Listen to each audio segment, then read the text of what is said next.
मला सांगा, आता माझी बायको मरण पावली 2015 मध्ये, मग मी काय केलं?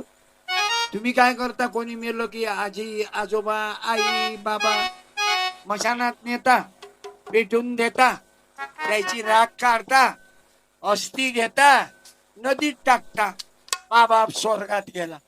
थोडी तो अक्कल वापरा.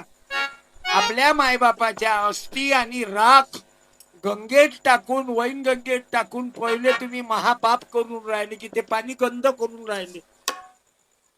तुम्ही गंगेत पाणी टाकायले नको, माती टाकायले नको, लोक पाणी पितात.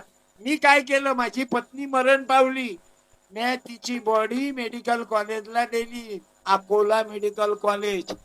देहदान केलं माझ्या बायकोचं. मी तिची मूर्ती नाही केली, आरत्या करत नाही बसलो मी माझी पत्नी, मुलं डॉक्टर झाले पाहिजे तुमचे, आणि माझ्या पत्नीच्या बॉडीवर शिकले पाहिजे. मला अक्कल आली ना, मा मुलगा डॉक्टर आहे ना, मला बुद्धी आली.